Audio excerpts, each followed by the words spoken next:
Hi, everybody. Welcome to English Digest. I'm Tom. I'm Stephanie. It's our culture unit for the month of April, and today we're going to be talking about flowers. We could talk about flowers from a botanical point of view, from the fact that they're plants and talk about their characteristics and things like that, but we're talking about them from a cultural perspective. Yes, flowers mean a lot of things to different countries, and of course, lots of countries have national flowers, and that's what we're going to be talking about today, mostly national flowers. That's right. Our title is Petals of Pride, and we're going to talk about different flowers, what they represent. They are symbols of pride for a lot of the countries because they usually come with a story. There's a story behind them. There's history behind them. Sometimes it's even more fun to learn about that. We're going to talk about several different countries as well. So get ready. We're going to talk about Korea's flower, India's flower, Mexico's flower, Scotland's flower, France and South Africa's flower. We've got a lot of different places around the world. We're going to globe trot around the globe looking at these different flowers. But first, we're going to read through today's article. Flowers are more than just beautiful decorations. They often carry deep meanings and reflect a country's culture and history. Let's explore the fascinating stories behind some national flowers. The Rose of Sharon, known as mugunghwa in Korean, is South Korea's beloved national flower. Its Korean name literally means eternal flower because it blooms continuously from spring to autumn. This quality represents the enduring spirit of the Korean people who have survived difficult periods in history, including Japanese colonial rule, without losing their national identity. You can find the mugunghwa everywhere in South Korea, from train names to hotel rating systems, where the highest level is marked by 5 golden mugunghwa flowers. The lotus, India's national flower, has deep spiritual meaning in Hinduism. Rising from muddy swamps to produce beautiful blooms, the lotus serves as a powerful metaphor for spiritual growth and overcoming difficulties. This symbolism is seen throughout Hindu art, where gods and goddesses are often depicted sitting or standing on lotus blossoms. The flower's unique quality also teaches the virtue of detachment from worldly concerns. Perhaps most remarkably, the lotus can spring back to life after centuries of dormancy, making it a symbol of resilience and spiritual awakening. Mexico's national flower is the dahlia, a native plant that has been admired since ancient times. Long before the Spanish arrived in the Americas, ancient civilizations like the Aztecs valued the dahlia for its medicinal qualities and used it in religious ceremonies. Today, it symbolizes elegance, originality, and the rich cultural heritage of Mexico. The dahlia is often used in traditional Mexican celebrations, such as the Day of the Dead, when it adorns altars and offerings to honor departed loved ones. Okay, everybody, let's talk about our lesson for today. Here's the introductory paragraph. Flowers are more than just beautiful decorations. They often carry deep meanings and reflect a country's culture and history. So this, of course, introduces the topic to us. We're talking about flowers, but we're also talking about flowers and how they mean something to countries in terms of their culture and in terms of their history. Let's explore the fascinating stories behind some national flowers. So, of course, lots of countries do have their national flowers, but we need to actually explore the stories behind those flowers and how they became the national flower of certain countries, or, of course, different parts of the world. In the United States, for example, and I suppose in Canada, the states and provinces also have their own state flowers. Like my home state's state flower is, I don't really know. I know what the state bird is, but every state has a state flower. That tells you guys really aren't into flowers so much, but women are more so. But in any case, it's a fascinating subject, and we'll talk about different flowers in different parts of the world. My mom loved flowers, so I grew up hearing the names of most flowers as we passed by, or plants or trees. She knew the trees as well.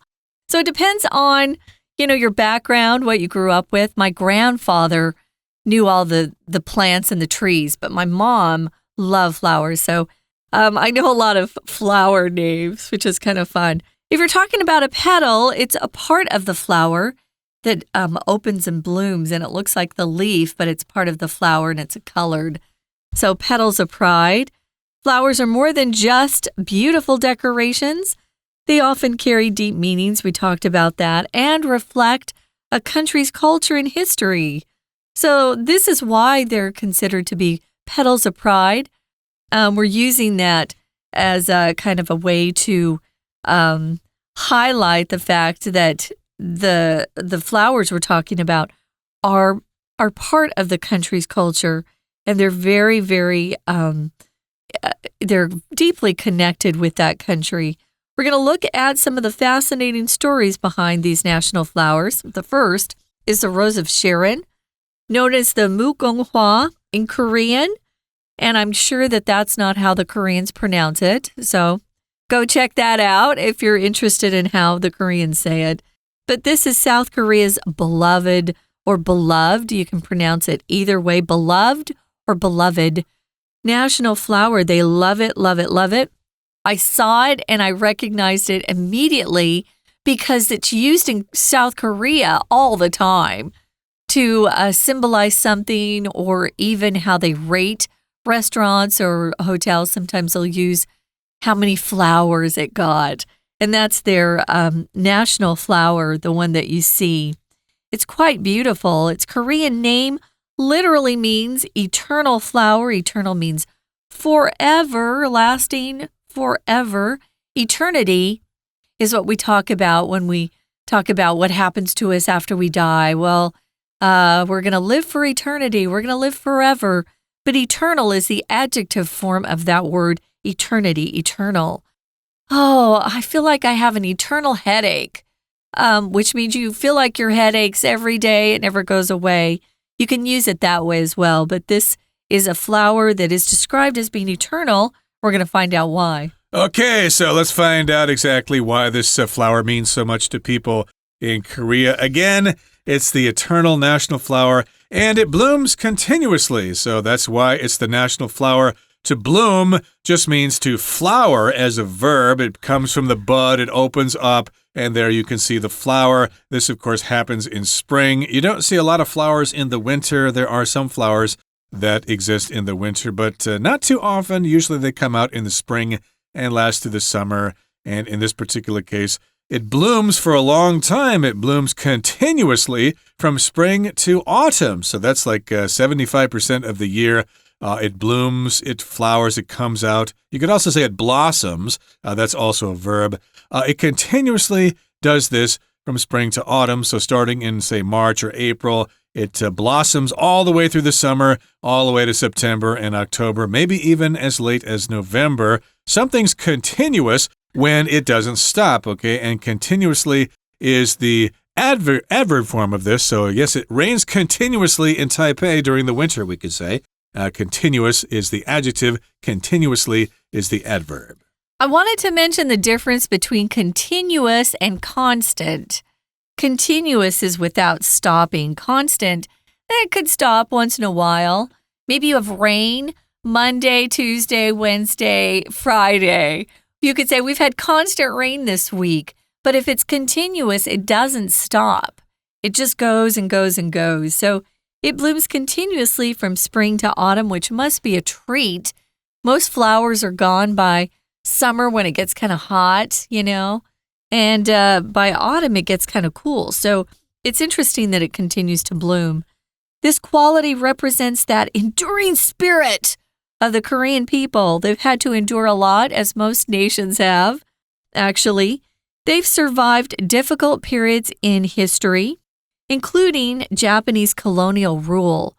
When you talk about colonial rule, you're talking about when one nation or country invades another, and they really take advantage of them. They use their resources. They take advantage of the people. So it's not very fun to have colonial rule in your country. You want to be independent. You want to be your own sovereign country. We had Japanese colonial rule here in Taiwan as well, right? We got some good things out of it, though. I think they set up a really good hospital system at the time, and they helped with railroads. But colonial rule is referring to when another country comes in and is taking over that country for a period of time. Right, so maybe, of course, Japan invaded Korea, and maybe China has been down there a few times. So, of course, they have to keep on trying hard to exist. So they've survived difficult periods in their history. And again, that does include Japanese colonial rule. And all through this hardship, they have kept on. They have not lost their national identity. They still know who they are. They're Koreans. They have their own language. They have their own writing system, and they're proud of that. You can find the mugunghwa everywhere in South Korea, from train names to hotel rating systems, where the highest level is marked by 5 golden mugunghwa flowers. This kind of sounds like Japan. If you go to Japan, of course, you'll see the sakura, or however you want to pronounce it. That's all over Japan. It's kind of a national symbol of Japan. Mm-hmm. And if you go to Korea, you'll see the mugunghwa everywhere there. And we've got a range of places where you can see it. They have train names. Certain routes have this name, the Mugunghwa Express, perhaps. And they've got hotel rating systems where they have 1 flower, 2 flowers, 3 flowers to rate the quality of the hotel. And then, of course, the highest level of a hotel in South Korea is marked by 5 golden mugunghwa flowers. So if you're a luxury hotel in Seoul and you've got 5 of these flowers, it probably costs maybe $5,000 a night to stay there. It could. Isn't China's national flower meihua? I guess so, yeah, the plum blossom. Because we would sing that song a lot over there when we were touring with choir. So, yeah, every country seems to have a national flower, which is really kind of fun. And depending on the culture, they might use it like they do in South Korea, where they use it to actually rate hotels, whether they're good or bad.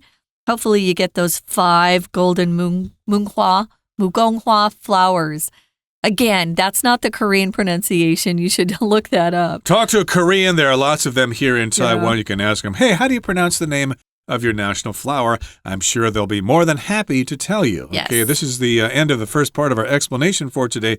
In a second, we'll talk about the national flowers of India, Mexico, and South America will be next time. South Africa will be next time. But right now, let's listen to our Chinese teacher. 听众朋友大家好，我是安娜。我们今明2天要带大家到世界各地去看他们的国花哦。其实每一国几乎都有一个国花，对不对？国花就会代表那个国家的文化还有历史。所以我们今天明天要带大家到好多国家去看，比如说我们今天要先看的就是韩国、印度还有墨西哥。好，韩国因为我们大家最近迷韩剧的关系，对韩国文化都非常的着迷。那我们都知道韩国的国花是木槿花。那这个木槿花啊，我们要提一下为什么韩国的国花是木槿花，因为其实每一朵花都会有它的花语。那这木槿花它的花语其实就有 eternal flower， 就有永恒的花的意思。在这个第2段的地方，第1句啊，就有我们刚刚看到的所谓的木槿花 the Rose of Sharon。 那但是在第1句这边有一个关系子句的简化哦，在逗点之后的 known 其实是 which is known， 也就是这个花就是被大家所熟知，就是木槿花 in Korean， 在韩国 blah blah blah。 接下来几乎在每一个段落的好多句，我们今天跟明天的文章都会看到关系子句或者是关系子句的简化。例如说在这里第2段的第2句，我们刚刚说字面上就是 eternal flower 嘛，是永恒的花。为什么呢？因为它其实从春天一直开到秋天，就只有冬天没开花而已。那这样子这种特性啊，其实是代表着韩国人民有一种不屈不挠的这种精神。在第3句，当我们在中间逗点之后看到 who， 它是一个补充说明非限定用法的关系子句。而因为 who 的原因，我们知道一定是指前面的 the Korean people， 就是韩国人。那为什么可以代表韩国人不屈不挠的精神呢？因为其实在历史当中，他们经过很多 difficult times， 很多困难的时刻，包括日本殖民统治啊等等的时候，但是他们没有失去国家认同哦。所以在南韩的各个地方都可以看到木槿花，不管从火车名称啊，甚至到酒店的评比系统，全部都有。甚至最高级别的饭店呢，是用5朵金色的这个木槿花所标示的。在同样第2段第4句这个地方，我们也看到一个补充说明的关系子句，逗点之后 where 一直到句尾是用来补充说明前面的 hotel renting system。那当然在这里的逗点之后 where 我们常常会觉得是 in which。in which 是什么东西呢？ which 指的是前面的 renting system， 也就是这个饭店的酒店的评级系统。在这个系统当中，副词在这些系统当中，后面再加上完整的子句 The highest level is marked， 最高级别是由什么来标记的？ By 5 golden 木根花 flowers。 We're going to take a quick break. Stay tuned. We'll be right back.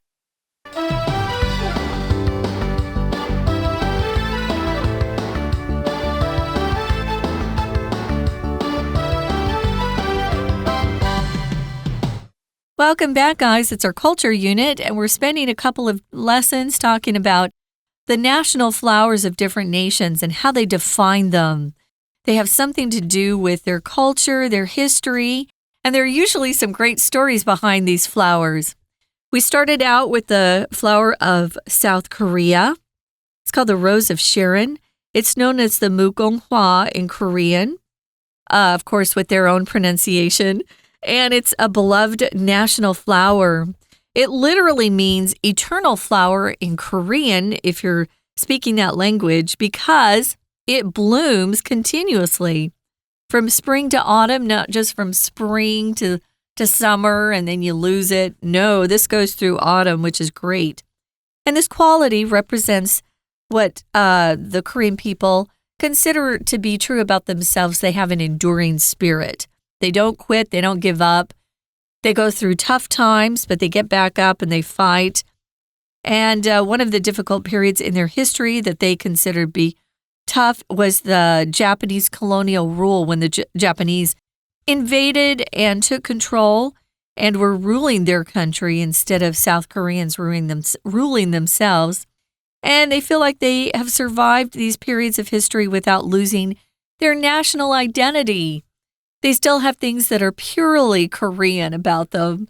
When I see their national attire, their national dress, especially for the women who look like baby dolls when they dress up in their national costumes, I always think, yeah, that's very different. It doesn't look like Japanese clothing, and it certainly doesn't look like Chinese or Taiwanese clothing. So they do have their own national identity. And you can find this flower, the mugonghwa, everywhere in South Korea. From train names to hotel rating systems, they use it everywhere. The highest level, if you're being rated using these flowers, would be to get the 5 golden mugonghwa flowers, mugonghwa. So hopefully some of the hotels you've stayed in have 5 flowers. Indeed, and hopefully you got a good deal on that hotel. Let's go to India now. Their national flower is the lotus, okay? That's the national flower, and it has deep spiritual meaning in Hinduism. That's the prime religion of India. There are also a lot of Muslims there, but Hinduism is the largest religion in India. And yes, the lotus flower has a lot of meaning in that religion. I think the lotus is also very important to Buddhism, but we don't really have time to talk about that today. Let's talk about the flower in India. Rising from muddy swamps to produce beautiful blooms, the lotus serves as a powerful metaphor for spiritual growth and overcoming difficulties. So it's kind of a contrast there.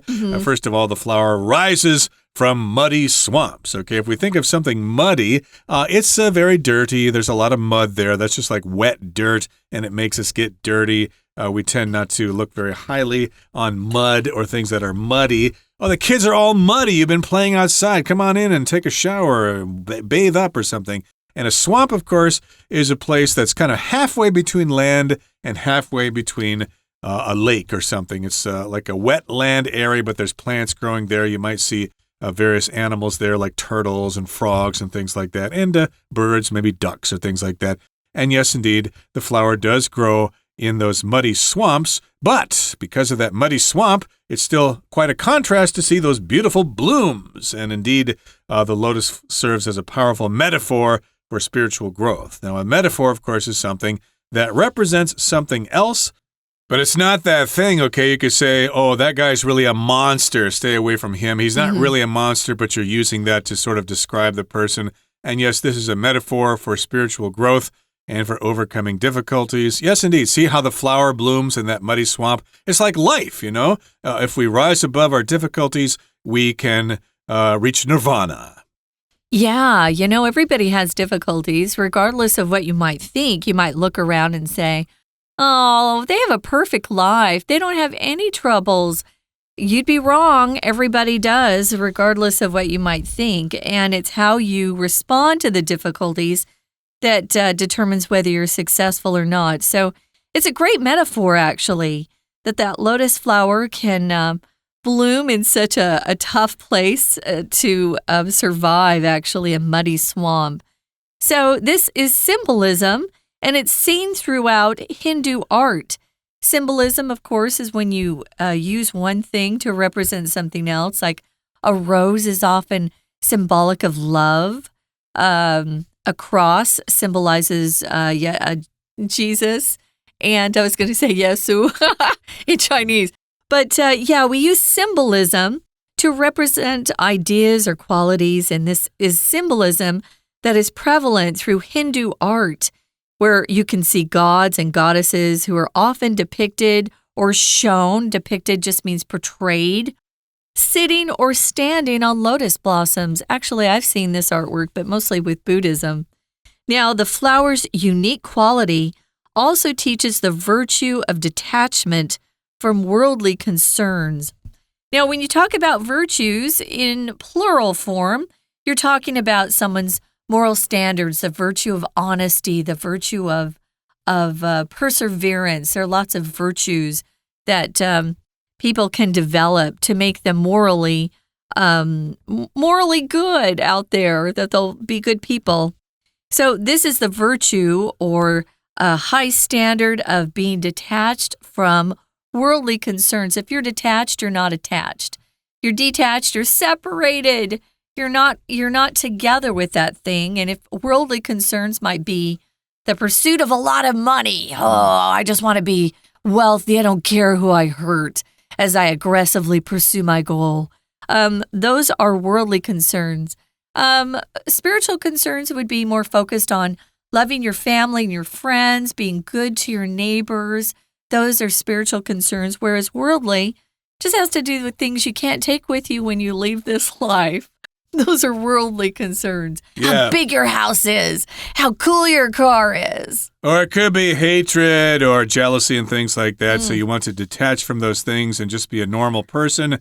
You're at peace with yourself. You're at peace with the world. That's a virtue.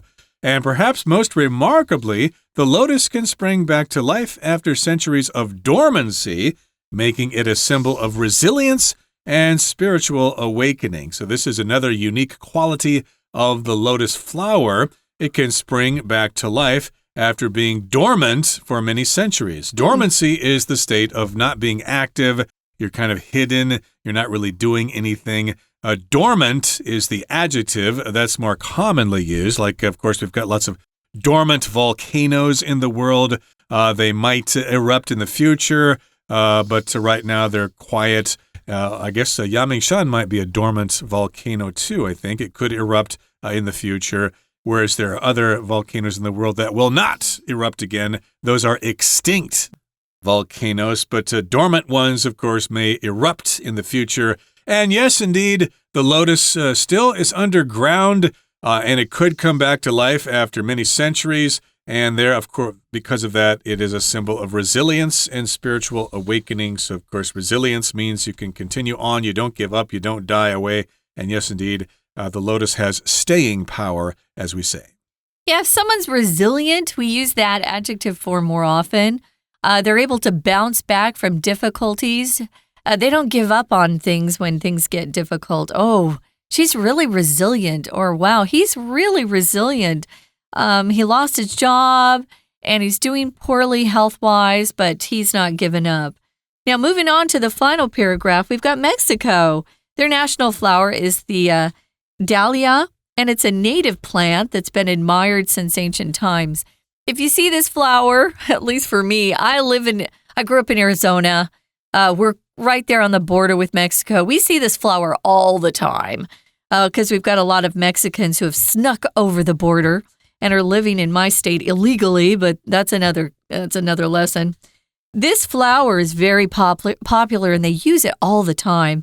Long before the Spanish arrived in the Americas, ancient civilizations like the Aztecs, I think it was back in the 16th century.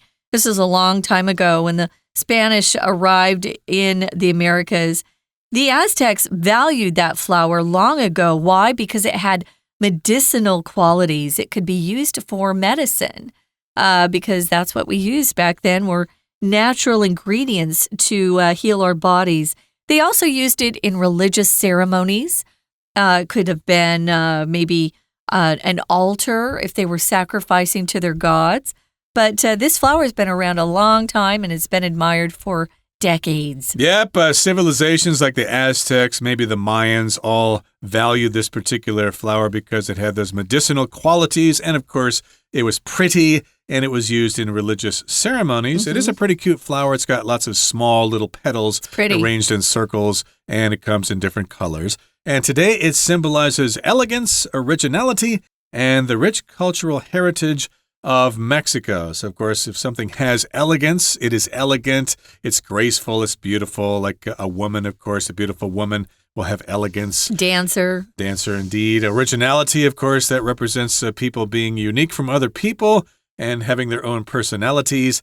And, of course, we got the rich cultural heritage of Mexico with the mestizos and Spanish influence and Native American influence and things like that. They're all mixed together to form what is Mexico today. And the dahlia is often used in traditional Mexican celebrations, such as El Día de los Muertos, the Day of the Dead, when it adorns altars and offerings to honor departed loved ones. So indeed, you will see this during the Day of the Dead, and it will adorn altars. To adorn, it just means to decorate something. It's there at the altar, which is someplace where you make offerings to the dead. Of course, you see lots of altars here in Taiwan. In homes or residents, they'll have a tudigong there and various messages and things like that. That's an altar. And yes, the flowers will adorn those altars. And of course, there'll be offerings there as well, which are things that you're, giving to your ancestors or to the gods or whatever. You want to honor those departed loved ones. If someone's departed, well, they have passed away. They have gone to the next life. So that concludes day one, of course, of our look at some of these nations and their national flowers. We're going to be back for a second program to talk about even more national flowers that have cultural and historic meaning. Right now, though, we're going to listen one more time to our Chinese teacher. 接着第三段，我们就来看一下莲花咯 The lotus。莲花是印度的国花。那莲花它有什么样特殊的意义呢？其实它在印度教当中有深刻的灵性的意思。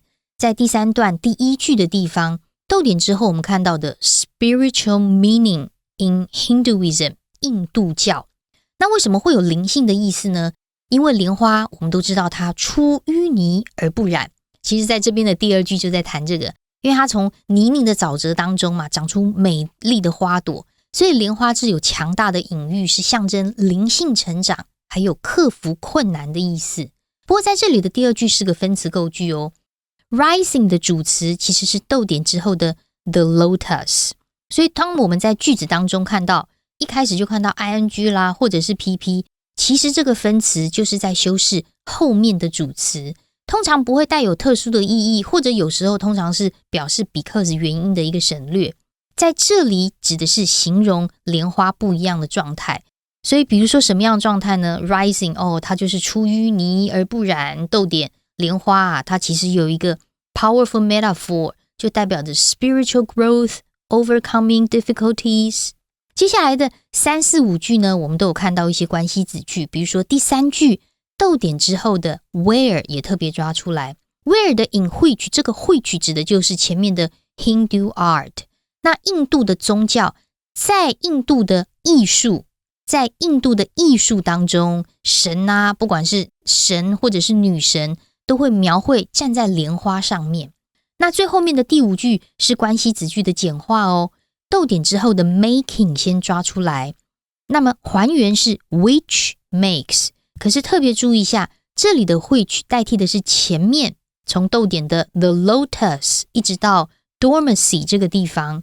那which 在英文当中，我们说如果是补充说明的关系子句，它可能指的是正前方的那个名词是先行词，或者是逗点前面的整句话哦。比如说在这里第3段的第5句，就是指莲花可以在数百年的休眠之后重新的复苏这件事情。 making it 就使得莲花成为坚韧跟灵性觉醒的一种象征。好，最后我们来看最后一段，墨西哥的国花是大礼花。那大礼花是什么花呢？它是自古以来就非常受到赞誉的一种本土植物。在最后一段的第1句有关系子句哦，先行词是 a native plant， that 到句尾可以左右括号起来。不过这个大礼花啊，它其实跟中古世纪的阿兹特克人是很有关系的，所以延续到今天。我们看到最后一段第3句的地方，第3句这边啊就提到了，如今它就象征着优雅、创新啊，还有墨西哥丰富的文化遗产。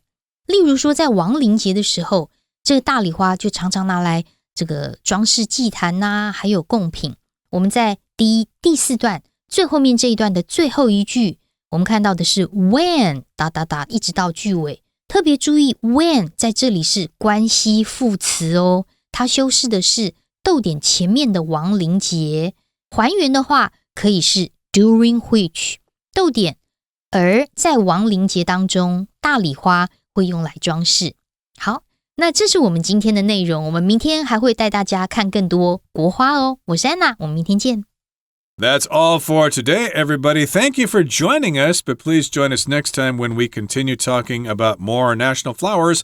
Think about what your country's national flower is, and remember to check out our content on YouTube and Facebook. From all of us here at English Digest, I'm Tom. I'm Stephanie. Goodbye. Bye.